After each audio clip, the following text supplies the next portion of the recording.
On arrive donc aux années 1950-1960, qui voient émerger aux États-Unis le mouvement des droits civiques, qui vise à instaurer l'égalité pour les Noirs, les minorités et les femmes. Et donc, la bande sonore en fait, de cette lutte sera en fait la soul music, la musique de l'âme. Elle a été influencée donc par le blues, le jazz et le gospel, et elle apparaît en fait dès la fin des années 50. Et cette musique, donc cette soul music, mettra en avant la culture et la fierté de la communauté afro-américaine, et comme je vous le disais, sera la bande sonore de leur combat.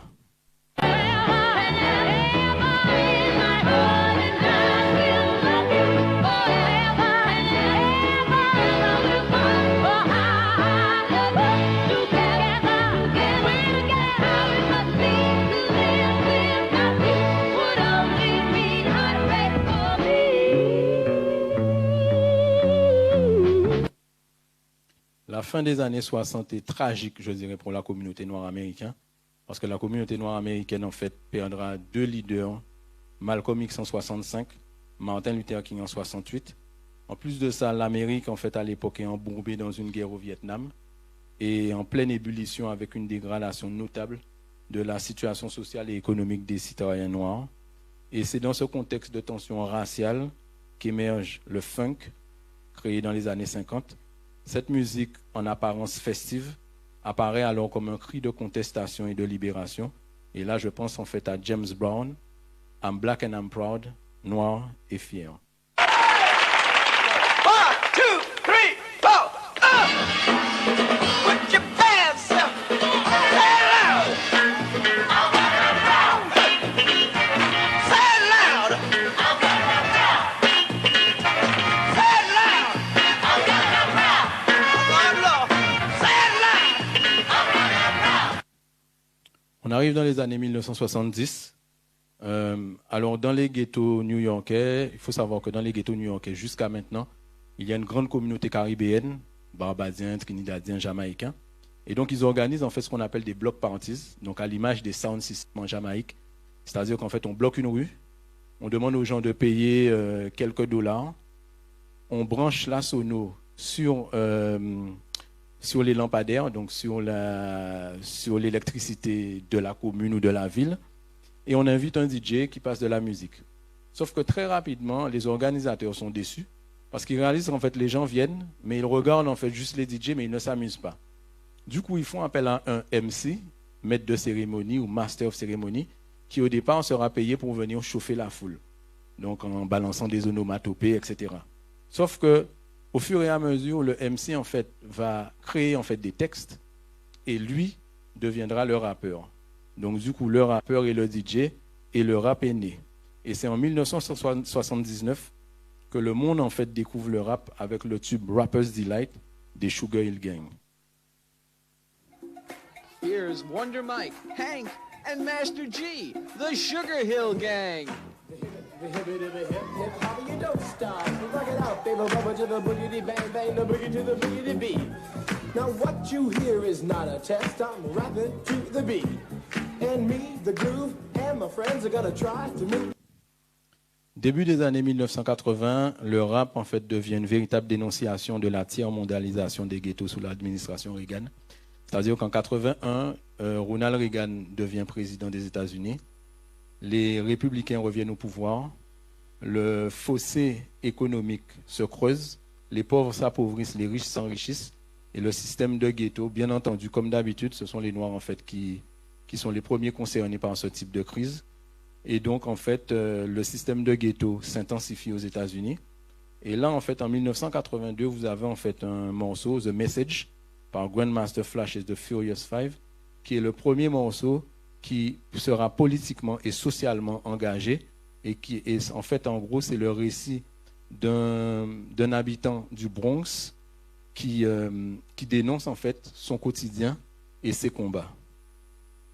Broken glass everywhere, people pissing on the stage, you know they just don't care. I can't take the smell, can't take the noise, got no money to move out, I guess I got no choice. Rats in the front room, roaches in the back, junkies in the alley with the baseball bat. I tried to get away, but I couldn't get far, cause a man with a tow truck repossessed my car.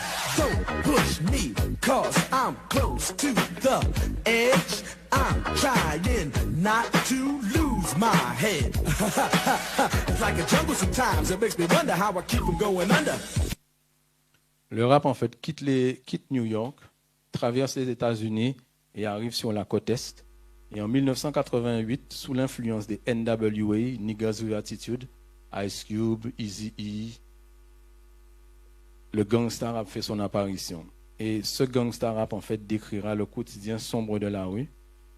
Il dénoncera aussi les bavures policières. Donc certains diront dans un des morceaux que je vais vous faire écouter, F de police, certaines personnes disent qu'il dénonçait les bavures policières. D'autres diront que c'était un hymne contre les policiers. Encore une fois, à chacun sa version de l'histoire. Straight out of Compton, crazy motherfucker named Ice Cube. From the gang called niggas with attitudes. When I'm called off, I got a sawed off. Squeeze the trigger and bodies are hauled off. You too. Fuck the police coming straight from the underground. A young nigga got it bad cause I'm brown. And not the other color, so police think they have the authority to kill a minority. Je tiens à préciser qu'à l'époque, à mon avis, il ne glorifiait pas forcément la rue. Il ne faisait que dénoncer et raconter, à l'instar de griots ou de conteurs. Il racontait en fait ce qu'il vivait au quotidien. Le rap donc continue et devient en fait un cri de rage contre le système. Donc je pense au morceau Fight the Power de Public Enemy, qui sortira en 1989 pour le film Do the Right Thing de Spike Lee, et qui l'année d'après, en 1990, apparaîtra en fait sur leur album Fear of a Black Planet, la crainte d'une planète noire. Et vous verrez, donc je vous passerai le clip, vous verrez qu'en fait il se réappropriait les codes vestimentaires et au niveau de l'attitude des Black Panthers. Donc bien sûr, je ne parle pas de Wakanda, je parle des Black Panthers des années 60-70. Listen if you're missing, y'all. Swinging while I'm singing. Giving what you're getting. Knowing what I knowin'. While the black band's sweating. In the rhythm I'm rolling. Gotta give us what we want. Gotta give us what we need. Our freedom of speech is freedom of death. We got to fight the powers that be. Fight the power. Les années 90 représentent l'âge d'or du rap. Le rap en fait explose aux États-Unis, mais également aux quatre coins de la planète. Je vous rappelle que c'est au début des années 90 que le groupe IAM ou NTM apparaîtront en France. Donc pour certains, le rap a été une opportunité de sortir de la pauvreté. Pour d'autres, il symbolisera l'expression culturelle des opprimés. Depuis une quarantaine d'années, le rap en fait a fusionné avec beaucoup de formes musicales et a également évolué avec le temps en termes de contenu et de rythme.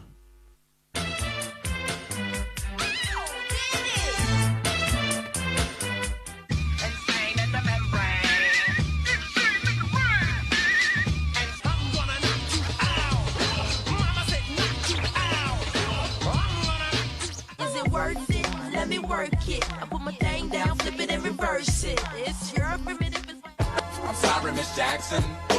I am for real. Never been.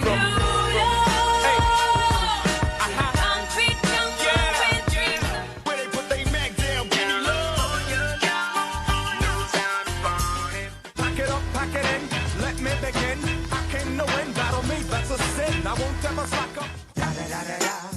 It's the one and only Digo Double G. Snoop Dogg. Throw your hands in the air if you's a true player. Come again. Win, come again. Come again. Representing for the gangsters all across the world. Still Hitting them corners and them lolos, girl. Still You calling the bitch? UNIG. You gotta let them know UNIG. That's the There's no way I can pay you back, but the plan is to show you that I understand. You all appreciate sipping on gin and juice. Laid back. With my mind on my money and my money on my. You'll find me in the club, bottle full of bub. Look, mommy, I got the X, in the taking drugs. I'm in that. Freaking niggas every way like MJ. I can't believe today was a good day. I see no changes. Wake up in the morning and I ask myself, it's like worth living, should I blast myself? I'm tired of being It's like this and like that and like this and it's like that and like this and like that and it's like this. Sunday shook, cause ain't no such thing as halfway crooks. scared to death and scared to look. They shook. It was all a dream. I used to read Word Up magazine. Salt and pepper and heavy D up in the limousine. Alors, qu'en est-il du rap aujourd'hui? Le rap, en fait, aujourd'hui, en tout cas le rap médiatisé, ne représente plus, en tout cas le rappeur ne représente plus pour sa communauté. On est plus dans un cadre de rap égo-tripé, c'est-à-dire me, myself and I. Le rappeur, en fait, met en avant son ascension sociale, sa réussite, le fait qu'il a commencé en bas, qu'aujourd'hui il est multimillionnaire. Alors bon, moi je reste divisé, je reste partagé parce que d'un côté, ça permet, il représente en fait des modèles pour une partie de la jeunesse. Mais d'un autre côté, la question que je me pose, est-ce que justement il n'utilise pas le rap aujourd'hui comme un outil capitaliste, en sachant qu'en fait, en tant que communauté, on ne réussira pas, mais seul je réussirai. Voilà, là je vais vous passer en fait un morceau de Nipsey Hussle, Grinding All My Life. En gros, j'ai charbonné toute ma vie. All my life, been grinding all my life. Sacrifice, hustle, pay the price. Want a slice, got to roll the dice. That's why all my life I've been grinding all my life. Yeah. All my life, been grinding all my life. Yeah. Sacrifice, hustle, pay the price. Want a slice, got to roll the dice. That's why all my life I've been grinding all my life. Début 2000, la trappe émerge. Donc la trappe vient des trap house. Les trap house en fait sont des taudis squattés par des dealers, des vendeurs de drogue qui fabriquent la drogue sur place et qui la vendent. En général, c'est des drogues dures, méthamphétamine, crack, etc. Et les thèmes abordés donc, sont tout ce qui est promotion de la drogue, deal, violence et argent facile. I can fumble it, I get the bag and flip it and tumble it. Straight off the lot, 300 cash, and the car came with a blunt in it. Lil' mama a thot, and she got ass, that she gon' fuck up a bag. Pull up to the spot, living too fast, dropping the dip in the stash. In Italy, got too far, hoes they DM me. Draw the Là, le titre, en fait, c'est I get the bag. En général, le bag, en fait, donc le sac, symbolise un échange. En général, c'est deux sacs qui s'échangent, un sac de drogue et un sac d'argent. Et donc, dans les années 2010, la drill émergera des ghettos à Chicago. En gros, donc, les thèmes, c'est les gangs, violence, etc.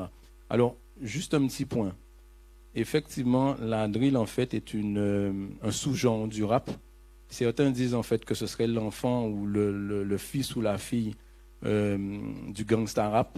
Je tiens à préciser que dans les années 80, quand le gangsta rap arrive, il est plutôt là pour dénoncer un certain nombre de choses, non pas pour glorifier la rue, les gangs, etc. Et on a l'impression, en tout cas, que la drill est plus dans une mouvance de glorification que de dénonciation. Give him 2 shots if he twirling. Burn. I promise it's gonna be a murder. If I catch him, I hurt him. Slide in my Merkin. Look at that boy looking nervous. I got one thing for sure, I got 2 things for certain. Wrap that boy up in. Ma présentation se termine ici. Et vous, que pensez-vous du rap aujourd'hui?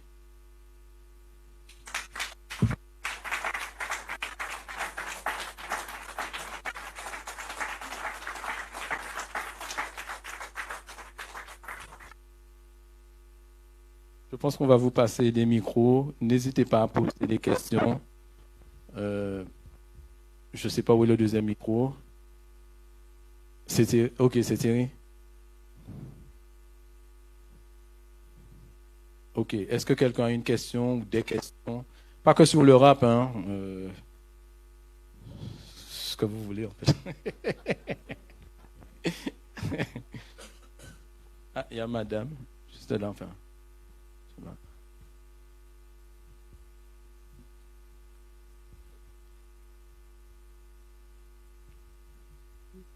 Oui, merci. Ça marche, ça fonctionne, vous m'entendez?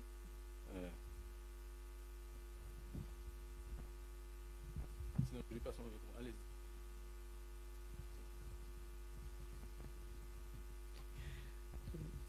Par rapport... Je vais essayer. Oui, c'est bon. Ok, nickel. Par rapport au rôle et la place de la musique donc, que vous décrivez, je me posais aussi la question, je ne sais pas comment l'exprimer, quelle est l'espérance de vie de tous ces... de ces personnes qui expriment l'état de la société noire américaine ou les souffrances de la société noire américaine, comment ça se termine, enfin. Comment ça se termine? Est-ce que vous pouvez être un Comment, peu je plus... ne sais pas comment dire. C'est quand même un monde difficile qu'ils décrivent. Oui, C'est un monde dont vous parlez beaucoup aussi de la drogue et tout ça, de la violence. bien sûr. Le reste de la population, qu'est-ce qu'elle en pense hein, de ces messages qui sont portés? Oui, je vois ce que vous voulez dire. Moi, en fait, je pense qu'en fait, la musique noire, d'une manière générale, ça a été une musique qui, justement, unifiait la communauté. Et ça a toujours été le même schéma. C'est-à-dire qu'à partir du moment où cette musique-là est devenue bankable, l'industrie musicale a perverti, a infiltré, en fait, ce type de musique, a perverti la musique, qui fait qu'aujourd'hui, en fait, le message d'origine s'est dilué, en fait, dans un message négatif. Alors, moi, ce que je crains, en fait, avec ce type de musique-là, parce que, bon, il n'y a pas que du rap, il y a d'autres types musicaux, heureusement. Pourquoi que j'adore le rap, hein. J'écoute, je suis un fan de rap depuis tout petit. Mais ce que je réalise, c'est que, bon, alors, il faut quand même prendre de la distance avec le message. C'est-à-dire qu'en fait, c'est pas en écoutant, par exemple, un jeune dire qui sent qu'il va tuer quelqu'un, que moi, je vais prendre un fusil et j'irai tuer tout le monde. Mais c'est vrai qu'en fait, malheureusement, au sein de notre communauté, on a des jeunes qui n'ont pas, en fait, qui ont une fragilité, une forme de fragilité, et qui se laissent, en fait, influencer par ce type de musique. Après, la vraie question, est-ce que l'artiste est en charge d'éduquer son enfant, ou est-ce que l'éducation ne se fait pas à la maison? Ça, c'est un tas de questions auxquelles moi, je n'ai pas de réponse. J'avais une deuxième question. Oui, allez-y. Pour la conclusion, par rapport au Black Lives Matter, en quoi ça a influencé, est-ce que ça a influencé la musique ou pas du tout? Black Lives Matter, oui, puisqu'en fait, à l'époque de George Floyd, moi, je vivais aux États-Unis, et il y a effectivement un rappeur qui a sorti un morceau, justement, Black Lives Matter. Alors, je ne sais plus quel artiste c'était, et c'est devenu, en fait, ce morceau est devenu la bande sonore représentative du Black Lives Matter Movement, enfin, du mouvement Black Lives Matter. Bon, après, je reste assez mitigé par rapport à Black Lives Matter, parce que, bon, comme dans tout, il y a des gens, en fait, qui profitent d'une situation pour gagner de l'argent. Donc, je reste quand même assez divisé, en fait, sur la question. Mais en tout cas, une chose est sûre, oui, il y a des rappeurs, en fait, qui se sont inspirés du mouvement Black Lives Matter pour écrire des chansons. Et bon, si on regarde le contenu des chansons, c'est quand même quelque chose de constructif et de positif. J'ai répondu à votre question? Influencer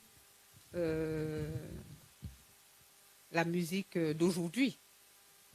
Enfin, bon, c'est une impression. Non, c'est-à-dire que Black Lives Matter est un mouvement. Donc, tant que le mouvement est en route, il y en a qui en profitent. Mais bon, aujourd'hui, on ne parle même plus trop de Black Lives Matter, en sachant que, apparemment, les deux fondateurs de Black Lives Matter, il y a un scandale aux États-Unis actuellement, parce qu'apparemment, ils auraient détourné des millions pour acheter des maisons, notamment à Hollywood. Ce qui fait qu'en fait, quelque part, ça discrédite tout un mouvement. Moi, j'ai eu en fait l'opportunité d'interviewer la cofondatrice de Black Lives Matter New York, donc pas de Black Lives Matter, le mouvement en lui-même. Et on en a parlé effectivement, et elle me disait qu'elle espère qu'en fait, ça n'entachera pas forcément la dynamique qu'il y a eu au niveau de New York, au niveau de Black Lives Matter. Donc, encore une fois, ce n'est pas parce qu'une personne ou deux personnes profitent du système que ça doit discréditer en fait tout un mouvement. Mais aujourd'hui, effectivement, on entend de moins en moins parler de Black Lives Matter. Oui. Ça avait fait un grand bruit, mais aujourd'hui, on n'en parle plus trop en vrai.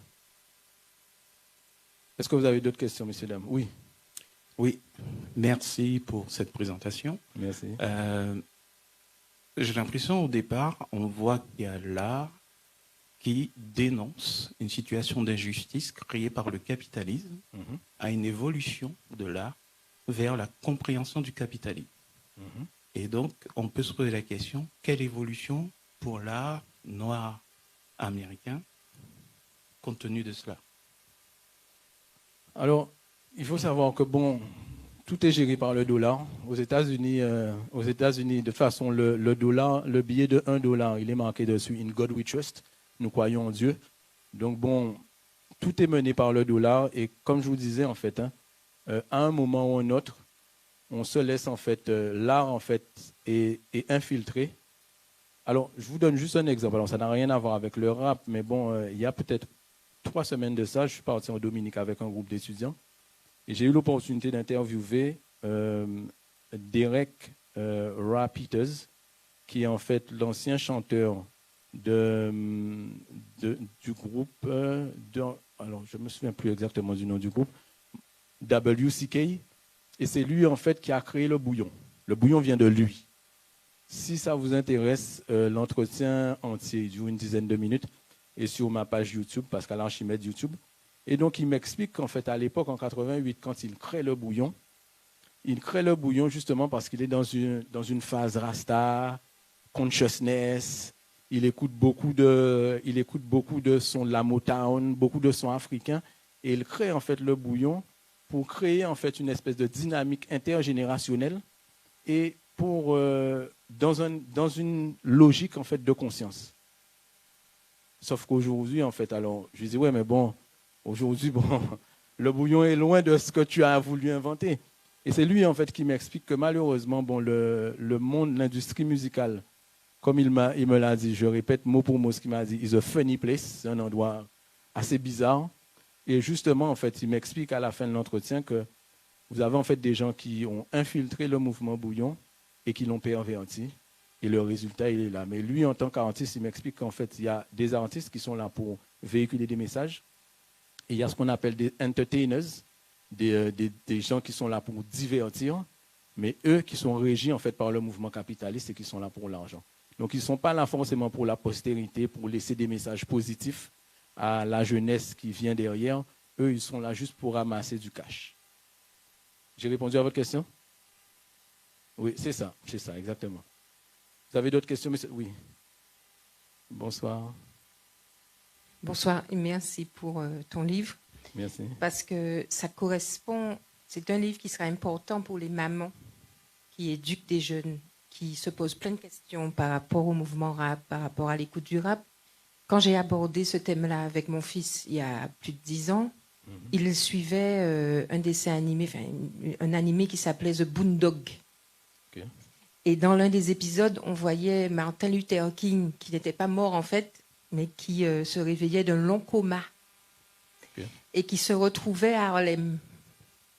Et en fait, il avait envie de mourir tout simplement parce qu'en fait, I have a dream, c'était devenu I have a nightmare. Okay. C'était un cauchemar parce qu'il voyait en fait pourquoi il s'était battu et il voyait le résultat et ça le dégoûtait.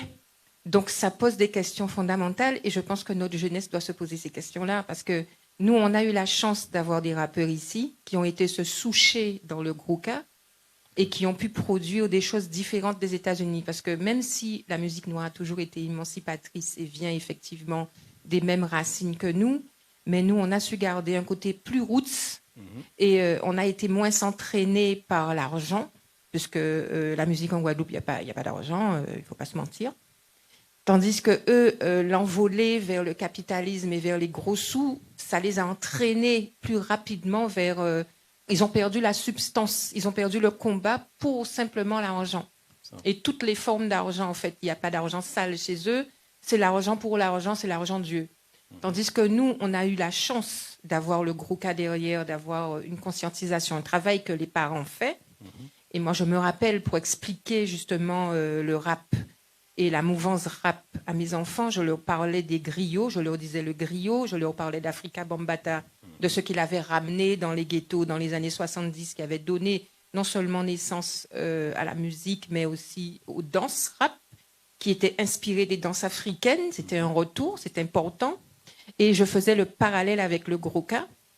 Et je leur disais l'importance de cette culture noire américaine sur l'ensemble, en fait, parce qu'ils aiment bien faire les ségrégations. Parce que nous, on a eu on a eu le colonialisme, on a eu les lois assimilationnistes, mais eux, ils ont eu la ségrégation.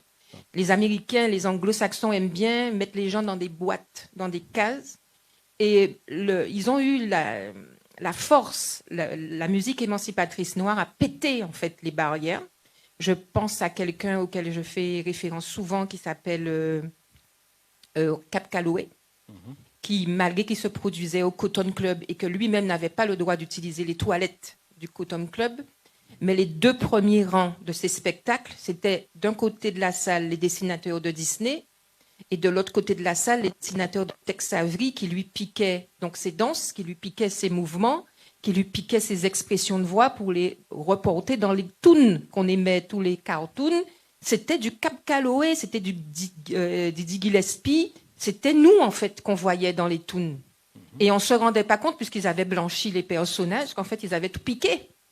Et il faut qu'ils le reconnaissent maintenant que cette musique noire qui est émancipatrice, elle ne parle pas seulement aux Noirs, elle parle à tous ceux qui souffrent. Et elle franchit toutes les barrières. Et c'est pour ça que maintenant, vous pouvez entendre des Chinois rapper, vous pouvez entendre des Indiens rapper. C'est extraordinaire, mais en fait, c'est devenu une forme d'expression internationale.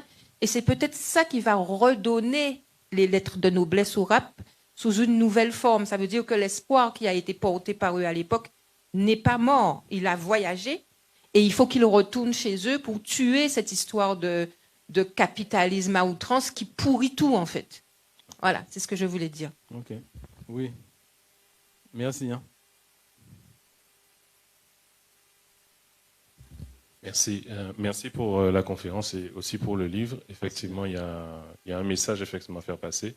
Mais j'aimerais quand même revenir sur l'image qui est donnée parce que il y a des artistes contemporains qui justement ont payé le prix fort, malgré ce qu'ils disaient dans leurs textes. Je pense notamment à Nipsey Hussle, qui avait un engagement communautaire extrêmement fort, qui d'ailleurs a été et est encore jusqu'à présent une référence pour les autres. Et puis je suis très surpris de ne pas avoir vu un autre acteur qui est particulièrement présent dans la communauté à l'heure actuelle. Il s'agit de Kendrick Lamar, dont en plus les textes sont reconnus pour leur qualité. Il a reçu dernièrement pas Nobel, mais un Pulitzer pour ses textes. Donc je pense qu'il faut quand même mettre en avant cet aspect-là qui veut que le rap et le hip-hop, en particulier aux États-Unis, ne sont vraiment pas que de l'ego trip et l'argent, les femmes faciles et autres. Il y a quand même un véritable engagement de ces artistes. Et il suffit de prendre ce qui s'est passé avec Barack Obama pour le voir aussi. Même si effectivement ça a été fait à l'américaine, ça je reconnais. Mais pour autant, il y a quelque chose encore de politique dans le hip-hop. Et je pense qu'il ne faut pas non plus trop le noyer dans le bling-bling et ce qu'on nous vend effectivement. Parce que bon, il y a de l'argent à faire, mais il y a encore une influence qui est, selon moi, très positive et qu'il faut quand même mettre en avant. Alors, donc, effectivement, je n'ai pas parlé de lui, j'aurais pu aussi parler de Chance the Rapper, qui sont effectivement, en fait, les exceptions qui confirment quelque part la règle.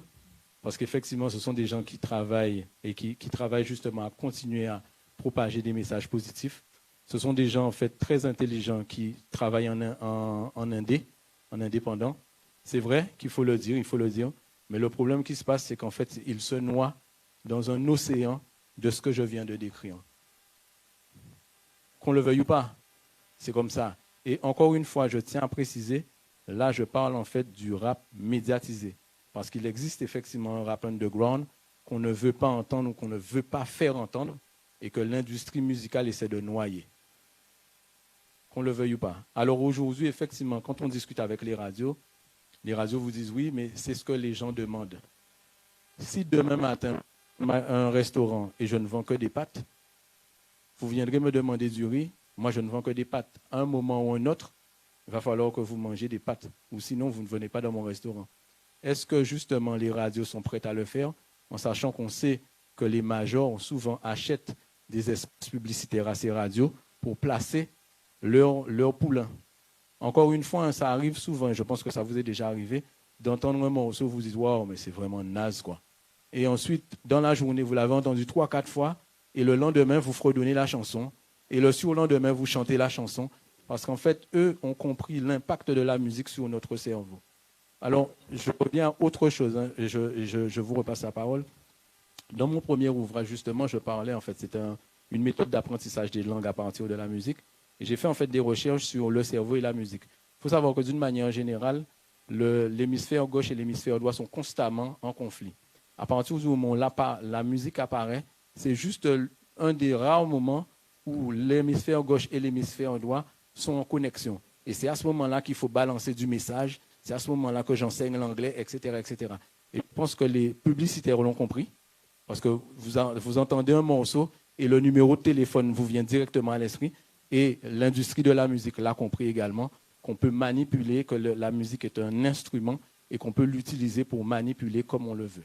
Mais encore une fois, je reviens à ce que vous dites. Effectivement, peut-être que dans ma présentation, donc, je parlerai effectivement, je vais améliorer. Et c'est pour ça que, justement, j'ai ce type d'échange avec vous. D'améliorer en rajoutant, en fait, Chance the Rapper et Kendrick Lamar. Une chose. Il y a une chose, pour parler de Kendrick Lamar, le clash qu'il a actuellement avec Drake, je pense qu'en fait, on peut faire mieux. On peut monter un peu le niveau, quoi. Alors, effectivement, c'est bon pour lui parce qu'il fait du buzz, et qui dit buzz dit ramener des sous. Mais plutôt que de balancer des clashs avec lui, ou sinon on a Rick Ross qui balance qu'il a des millions, etc., je pense qu'on peut utiliser la musique à des fins beaucoup plus uplifting, pour élever en fait la communauté. Oui, mais ça justement, c'est un piège dans lequel ils étaient déjà tombés, le fameux clash entre rappeurs qui a causé le départ prématuré de Biggie et Tupac. Bien sûr. Mais bon, effectivement, il y a quelque chose à faire avec ça. Mais ok, vous avez quand même répondu. Merci pour. C'est moi qui vous remercie pour la question. Il y a ce monsieur devant qui tient. Bien bonsoir tout le monde. Bien bonsoir Pascal. Bien bonsoir Ronald. Ou le bravo pour ça représenter aujourd'hui là. Encore merci au frère. Merci à vous. Comment t'es vivant. Alors, on a des questions à Doyon. Okay. Dans le livre là, c'est l'histoire de l'Amérique noire, des plantations à la culture rap. Est-ce que vous avez commencé à calculer si peut-être même là ça, mais l'histoire de la Guadeloupe, des plantations, justement au bouillon? et deuxième question, là, toujours dans l'idée des meilleurs après. Est-ce qu'on a d'autres projets pour proposer nous? Bon, alors, première question là. Moi, je sais que je suis spécialiste de la culture guadeloupéenne. Donc, en tout cas, mais que nous lions et peut-être nous faire livre là, ça, ensemble, tête contre tête. Il faut nous réfléchir si ça, on a numéro de téléphone, on crier, moi, nous regarder pour ça. Et deuxièmement, oui, on a des projets. Bon, sauf, on ne peut pas trop parler de ça pour le moment, mais effectivement, on a des projets plus audiovisuels par rapport à la Guadeloupe et grandir la Guadeloupe d'un point de vue international par rapport à ta connexion qu'on a aux États-Unis et tout. Et donc, on va travailler sur ça actuellement. Bon, nous en discussion avec les institutions parce que vous savez que pas ni projet sans l'argent. Et ouais, bon, nous ne pouvons pas rentrer dans un système capitaliste, nous ne pouvons pas vendre l'âme nous non plus, mais nous en discussion avec les institutions, on sait que nous en live si le département, donc nous l'a crié moins, nous n'y a pas allé. En répondre question. Qu'est-ce que c'est? Oui, ou bien répondre à une question. Moi, et puis, juste pour dire, pour continuer le travail là, quand que jeunesse, on a besoin de ça. On a besoin des livres qu'on a là, là, mais aussi des livres qui sont plus chouqués aussi, si pays Guadeloupe. Donc, on va faire confiance pour ça et pour travailler tête collée là, c'est là où Paris.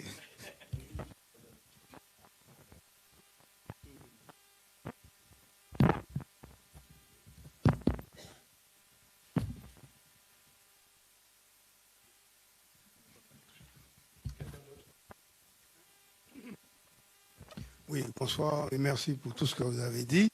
J'ai un petit peu raté le début, je m'en excuse. Alors, je voulais d'abord revenir, ou que vous reveniez, sur la phrase de Stokely Carmichael. Qu'est-ce qu'elle veut dire en fait? Et est-ce que ce qu'il indique lui, c'est pas vrai pour toutes les musiques successives des Noirs américains? Chose, c'est concernant l'élément de spiritualité qui était contenu dans la musique noire américaine pendant très longtemps et qui apparemment aurait disparu. Alors la question c'est comment ça? Qu'est-ce qu'elle est devenue? Et est-ce qu'il n'y a pas eu sur la scène musicale américaine une disparition justement de ce contenu spirituel et revendicatif qu'une petite île à côté, la Jamaïque, a capté avec le reggae? Alors, donc, pour revenir à la première question, donc, je répète ce que Stokely Carmichael disait, donc, en parlant du jazz des années 60, il disait que c'est une musique inventée par les Noirs, mais culturellement et économiquement colonisée par les Blancs. Là, il parle de l'appropriation culturelle, il parle de l'industrie musicale, qui a récupéré en fait le jazz et les productions noires d'une manière générale. Il faut savoir que dans les années 60, la majorité des gens qui avaient des télévisions, c'était des gens qui avaient de l'argent, donc pas forcément des noirs. Donc du coup, le noir, ça faisait pas trop, ça faisait, pardonnez-moi l'expression, hein, ça faisait un peu tâche. Donc du coup, en fait, ils ont mis en avant en fait des jazzmen blancs qui s'appropriaient tout ça. Je pense aussi au rock and roll. Le rock and roll en fait qui est une musique noire à la base, ok. Et quand j'entends parler de Elvis Presley comme King of Rock and Roll, je vais pas vous mentir, j'en rigole quoi. Parce qu'en fait, c'est juste un gars qui a pillé, c'est un voleur. Il s'est juste inspiré justement de ce que les Noirs faisaient. Et c'est de l'appropriation culturelle. Donc je pense qu'il en parlait déjà dans les années 60. Et aujourd'hui, ce qui se passe avec le rap, c'est clairement et simplement en fait, de l'appropriation culturelle. Et c'est pour ça qu'en fait, les messages conscients ont disparu. Je reviens donc sur la deuxième, parce que ça me ramène en fait pour votre deuxième question. Effectivement, il existe encore une fois un rap underground, il existe un rap catholique, religieux, le gospel aussi continue à exister. Donc il existe encore des musiques qui mettent en avant en tout cas la spiritualité ou qui appellent à une forme de spiritualité.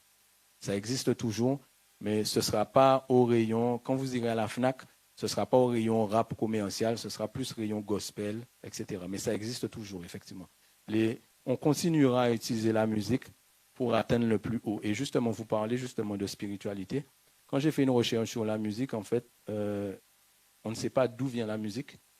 Certains prétendent que ce serait en fait un langage qui nous a été apporté par l'univers. Enfin, chacun l'appellera comme il voudra. Mais en tout cas, il n'y a pas de trace de l'origine de la musique. Pas vraiment, en fait.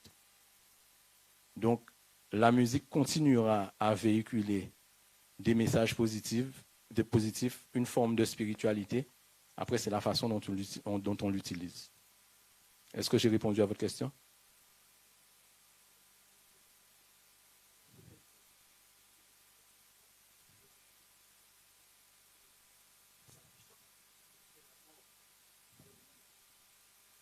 C'est-à-dire qu'en fait, effectivement, j'aurais pu en parler, mais là, comme je parlais en fait de l'Amérique noire, donc je parlais, effectivement, je ne parlais pas forcément de l'Amérique, ou en tout cas, j'aurais dû dire des États-Unis noirs, parce qu'effectivement, je ne parlais pas forcément en fait de la Caraïbe. Mais oui, effectivement, le reggae est l'une des musiques que je préfère.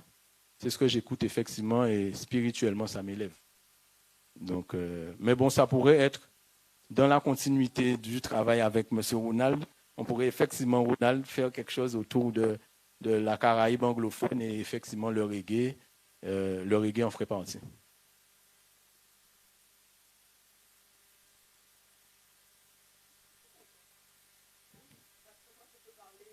Ouais, vas-y. Vas-y.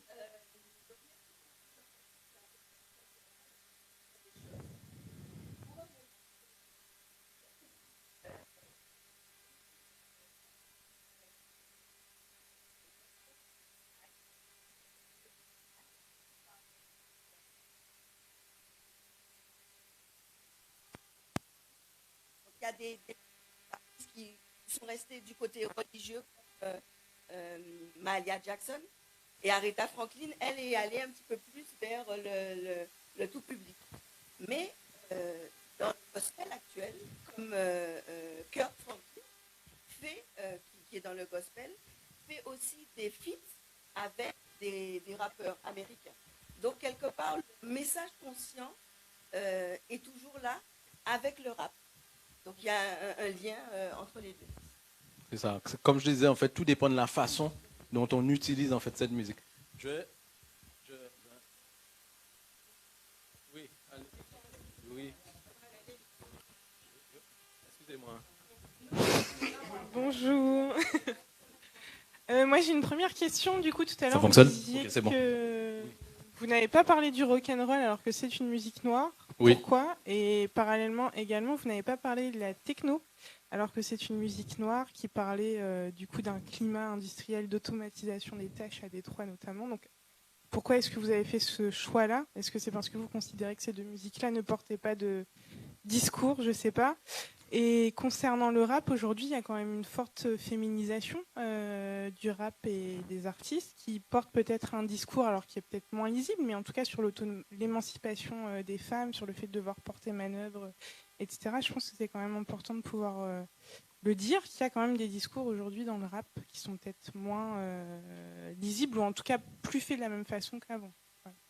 Alors, en fait, pour répondre à votre question, moi, en fait, ce que j'ai essayé de faire, c'est qu'en fait, en 135 pages, j'ai essayé de retracer 400 ans d'histoire. Donc, du coup, effectivement, on pourra me dire, oui, mais tu as oublié cette partie-là, tu as oublié cette partie-là. Je ne pouvais pas, en fait, parler de tout. Mais l'idée, en fait, alors, quand j'ai écrit ce livre, je ne sais pas si vous connaissez Que sais-je, la collection Que sais-je. Je me suis inspiré un peu de la collection Que sais-je, sauf que je trouvais qu'en fait, au niveau de la collection Que sais-je, il manquait des images, il manquait certaines choses. Donc, j'ai essayé, en fait, sur 135 pages, de résumer, en fait, et effectivement, j'aurais pu aussi parler du rhythm and blues, j'aurais pu parler de plein de types de musique, sauf qu'en fait, je me suis arrêté, en fait, au principal, entre guillemets, en sachant que je ne l'ai pas fait par ordre de priorité, celle-là mérite plus que celle-là. J'ai vraiment été obligé, en fait, de faire un choix et de sélectionner. Concernant, effectivement, donc, concernant, en fait, le rock'n'roll, effectivement, alors, dans mes rencontres, j'ai eu l'occasion de rencontrer, je ne me souviens plus de son nom, enfin, une des interviews, une spécialiste, une femme noire, c'est la fille d'une actrice américaine. Et donc, elle me parlait, puisqu'en fait, elle est spécialisée, elle a sorti en fait sur Netflix un documentaire sur l'histoire du rock'n'roll. Et effectivement, c'est elle, en fait, enfin, on a eu l'occasion d'en parler, donc tout ça, c'est disponible sur YouTube. Elle a effectivement eu l'occasion de me parler justement des racines noires du rock'n'roll, qu'il ne faut surtout pas mettre de côté. Vous me parliez de la techno, ben oui, tout ce qui est techno, tout ce qui est house, tout ce qui est garage en Angleterre, tout ça en fait, les DJ en fait là-bas, ce sont des noirs en fait qui créent les beats, ce sont les noirs, les beatmakers, ce sont eux qui créent. Donc effectivement, c'est peut-être quelque chose qu'il faudrait que j'ajoute si éventuellement je fais un deuxième tome. Et donc, concernant les femmes, oui, bien sûr, de plus en plus de femmes utilisent le rap pour mettre en avant leur combat. Des minorités aussi, tout ce qui est minorité aussi par genre, tout ce qui est LGBT. Effectivement, et comme disait madame tout à l'heure, le rap, en fait, la souche même, la racine même du rap, c'est la contestation. Donc, différents groupes, que ce soit culturels, genrés, etc., utilisent justement le rap de manière à mettre en avant, en fait, leurs différences et leurs combats. Est-ce que j'ai répondu à votre question? Je vous remercie. Merci pour la question.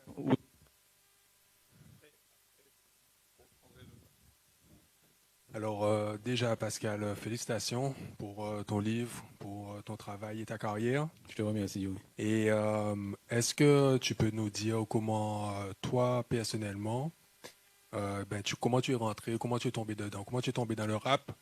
Comment tu as rencontré le rap et comment ça t'a influencé?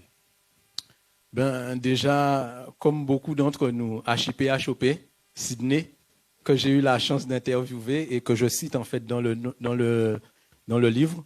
Donc, je ne sais pas si vous vous souvenez d'HIP, Sydney a été quand même le premier animateur TV noir. Il a présenté une émission de janvier à décembre 1984. Moi, je me revois à l'époque, bon, je suis de 76. Donc à l'époque, j'avais 8 ans. Je me revois en fait devant TF1, à la Tour Frébeau, en train de sauter sur la tête, danser sur la tête. Ma mère en train de me dire, oh, Thibaug, on ne va pas aller à l'hôpital. Et donc en fait, ça a été déjà un premier contact avec le rap.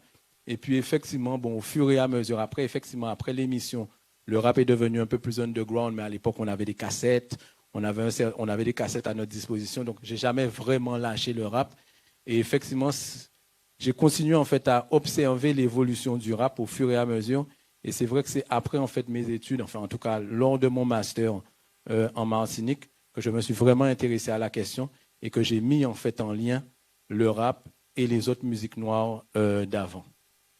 J'ai répondu à ta question, Yuri? Je t'en prie. Et je sais que Yuri, justement, qui est là, il s'intéresse au rap lui aussi, c'est un connaisseur. Il a eu l'occasion de m'envoyer quelques démos. C'est de la musique consciente qu'il met en avant. Et c'est ce genre de musique-là peut-être qui devrait passer sur nos radios. À bon entendeur. Une autre question, oui. Oui. Bonsoir, Santenac, universitaire. Je n'ai pas réellement donc, de questions, mais juste une remarque. Je voudrais donc déjà vous féliciter pour cet ouvrage extrêmement documenté, extrêmement riche. Merci. Et je pense que ça va être donc très intéressant, à la fois pour les enseignants et pour les parents, pour pouvoir donc utiliser effectivement donc, cet ouvrage pour enseigner nos enfants. La remarque que je voulais faire, c'est que je m'aperçois en observant donc, le monde et en observant les mouvements même du monde et en observant les mouvements donc, du peuple noir, qu'il y a une véritable un élan de recréation, en fait, un élan de si vous voulez que le peuple noir cherche en fait à se réinventer, à se réapproprier en fait donc sa propre spiritualité. Et je pense que tout n'est pas à rejeter non plus dans le capitalisme, parce que le peuple noir est en train de créer également sa propre forme de capitalisme. Et je pense que cet aspect-là est un aspect donc important, parce qu'on avance vers ça. Est-ce que vous parlez, en fait, donc vous faites référence notamment au mouvement Buy Black, je suppose? Aussi, tout oui. Ce qui est, aussi. Création d'entreprises noires. Oui, ben, oui, oui. Aussi. Allons pas en compte. Oui, allez-y. Non. Et c'est précisément ça. C'est pour ça que je dis que tout n'est pas à rejeter. En fait, on doit donc créer précisément donc, nos propres mouvements à l'intérieur et les bouleverser. Parce que les chocs et les contre-chocs de société, c'est comme ça que ça se crée. Donc tout n'est pas à rejeter précisément, y compris même donc, sur cette base du capitalisme. Alors, je suis entièrement d'accord avec ce que vous dites. Bon, comme d'habitude, hein, il y a la thèse, il y a l'antithèse. Moi, je suis en fait, on parle de Buy Black, il faut savoir que tout est une question économie, c'est l'argent qui mène, qu'on le veuille ou pas. Et j'ai eu la chance en fait d'interviewer, donc dans toutes mes rencontres, j'ai eu la chance d'interviewer le propriétaire de la One United Bank, qui est la première banque noire aux États-Unis. Il faut savoir qu'en fait, les banques noires ont été créées justement quelques années donc, après la fin de l'esclavage, à l'époque où justement les Noirs n'avaient pas le droit de déposer leur argent dans les banques dites blanches. Donc ils ont été obligés de se construire. Okay, ils ont construit. Sauf qu'en fait, à la fin de la lutte pour les droits civiques, on leur a donné l'opportunité à tous ces citoyens noirs qui avaient des comptes dans les banques noires, on leur a donné l'opportunité de se diriger vers des banques comme la Bank of America, etc. Donc, qu'est-ce qu'ils ont fait? Ils ont abandonné carrément leurs banques noires pour ouvrir des comptes dans les banques dites blanches. Okay? Ce qui fait qu'en fait, au niveau d'une étude, il a été prouvé qu'aujourd'hui, d'ici 2050, ces institutions-là devraient disparaître. C'est-à-dire qu'en fait, quand j'interviewe donc ce propriétaire de banque noire, je veux en fait voir à combien évaluer son cash flow. Okay? Son cash flow en fait représente 550 millions de dollars, en sachant et il a 100 000 clients, en sachant qu'aux États-Unis vous avez 46 millions de citoyens noirs et que juste Jay-Z représente 1,2 milliard d'euros. C'est-à-dire qu'en fait un seul homme, un seul noir a une capacité de cash flow beaucoup plus supérieure à ce que la banque représente. À ce moment-là, il faut que nous-mêmes, on se pose des questions par rapport à des institutions qu'on essaie de créer pour nous-mêmes. Et peut-être pas justement, alors le discours, il est beau et je le comprends, mais à un certain moment, il y a un travail à faire sur nous. Il faut peut-être qu'on se fasse confiance et qu'on investisse sur nous-mêmes. Je suis d'accord. Je suis banquier, économiste et universitaire. D'accord, ok. Ouais, ben, ça fait plaisir alors. Est-ce que vous avez d'autres questions, mesdames? Moi, j'ai une question. Bonjour Pascal, félicitations pour le livre. Merci, Guadeloupéen qui écrit un livre sur l'Amérique, qui se retrouve listé à Princeton. Qu'est-ce que ce Guadeloupéen a à dire au reste de la population, en sachant souvent qu'on dit que les Antillais ont du mal à lire? Qu'est-ce que tu veux dire? Tu vas pas... Je veux dire qu'ils disent, il y a une expression qu'on dit dans...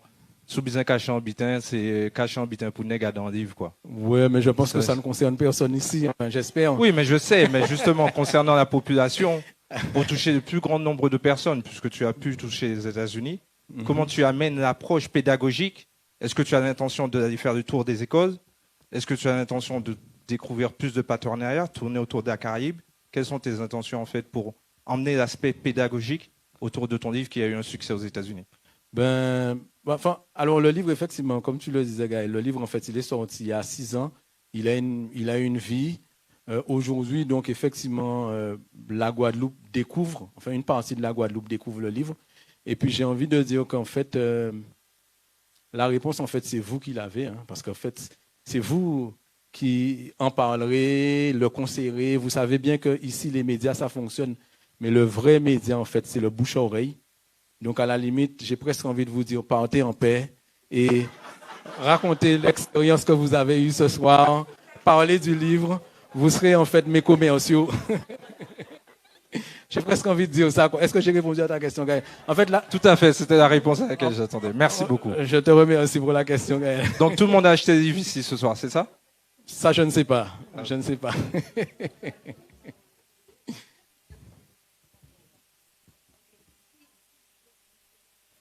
Alors oui, alors le livre en fait est disponible. Alors il faut que je cite 3 personnes, 3 parce qu'en fait on est en direct. Donc le livre est disponible ici déjà. Il est disponible aussi à Cultura et il est disponible chez Lion Store Shop, chez un de mes frères qui s'appelle Levi. Et son magasin n'est pas bien loin du McDo rue Frébeau. Voilà, j'ai cité 3, hein, mais bon, il y en a d'autres, je pense. Ah, ok, j'apprends qu'il est au Moule. Je crois qu'il est aussi sur la FNAC, il est en ligne. Enfin bon, il est à Marie-Galante. Ouais, et il est en ligne. Donc, voilà. Est-ce que j'ai répondu à la question? Ok, oui.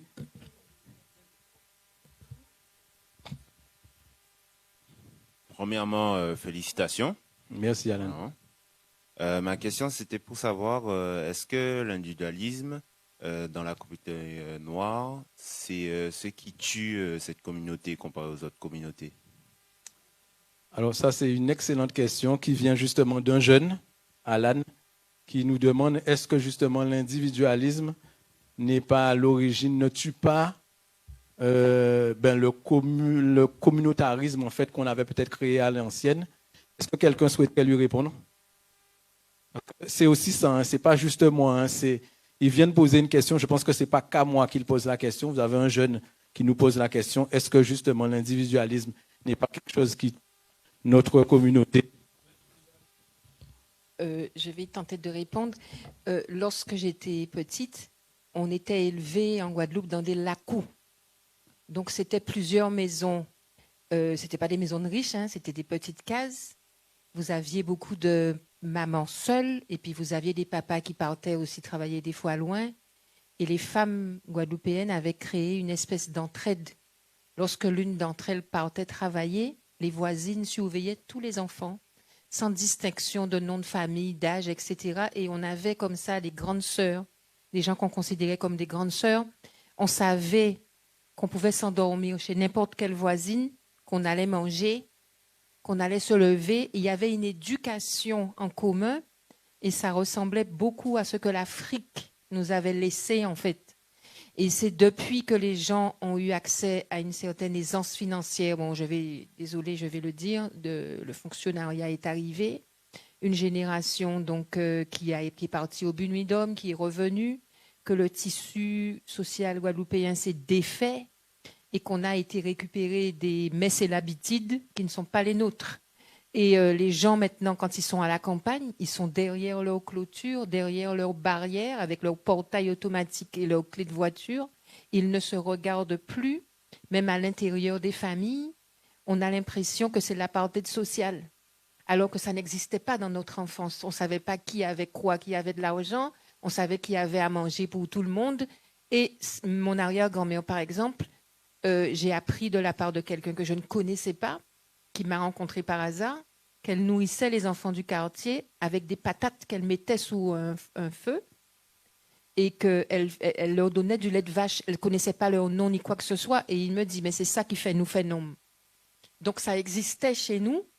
Et au lieu d'adopter donc tout ce qui vient de l'extérieur, on ferait mieux de se replier sur ce que les anciens nous ont donné et refonder le modèle le tissu social et apprendre aux autres, aux enfants qui arrivent, que la nourriture ne pousse pas sur le port de Pointe-à-Pitre, la nourriture ne pousse pas dans les supermarchés de Monsieur Ayotte, et que nous sommes humains. Humain vient de humus. Humus, c'est le sol.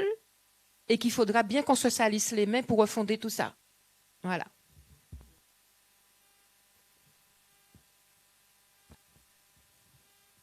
Est-ce que vous avez des questions, messieurs, dames? Retour en arrière des anciennes formes de société, ce n'est pas possible. Ce n'est pas possible. Il faut qu'on se dise les choses. Ce n'est pas possible. On avance vers donc, de nouvelles formes donc, de société et c'est à nous de les créer. Alors, pour la base, bien évidemment, de ce que nous avons appris, c'est à nous donc, de créer donc, nos nouvelles formes, à la fois donc, de spiritualité, de nouvelles formes économiques, un nouveau monde économique et un nouveau capitalisme économique. Alors, on ne peut pas donc baser en fait, donc, une société en se disant qu'on va faire ce que les anciens faisaient. Oui, respiration. Je disais qu'il faudrait revenir. On ne peut pas revenir, ce n'est pas possible. Non, l'idée, ce n'est pas d'adopter. Vous êtes obligés de toutes les façons. Avec le foisonnement et avec la mondialisation, vous êtes obligés de tenir compte précisément de ce qui se passe à la fois aux États-Unis, à la fois en Europe, à la fois bref, partout. Vous êtes obligés donc d'en tenir compte pour pouvoir fonder votre société.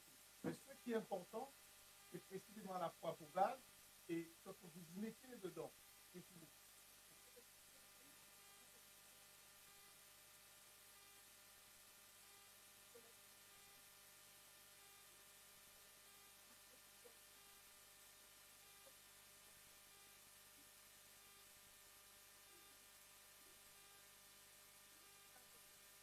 Pourquoi vous avez un doute sur vous-même?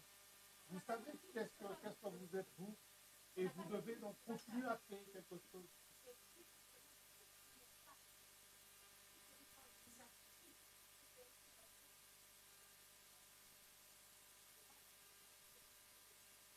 Non, ils sont en train de créer quelque chose de nouveau. Non, madame.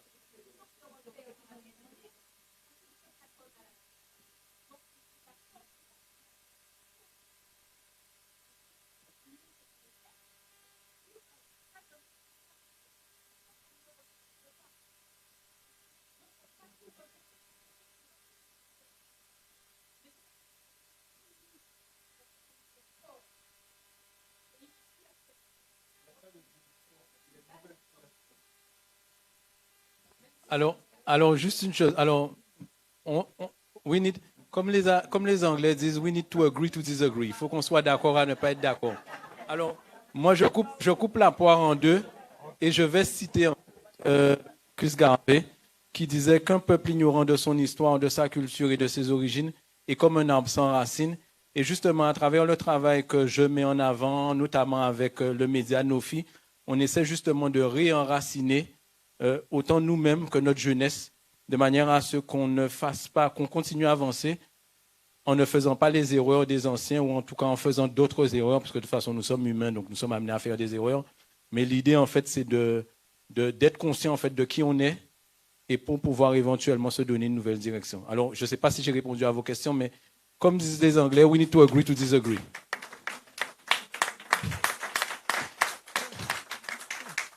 Est-ce que vous avez d'autres questions, messieurs, dames? Bon. Eh bien, en tout cas, ce fut un plaisir. Merci à vous toutes et tous d'être venus, si nombreux, si nombreux. C'est sincèrement l'un des plus gros, quand on organise un événement comme ça, c'est de se retrouver juste en famille. En fait, là, je vois que ma famille est large. J'ai deux nouveaux membres dans ma famille, donc je vous remercie. Aussi est facile. Donc, merci encore d'être venu. Et puis, je vous dis à très bientôt. Je pense qu'on aura...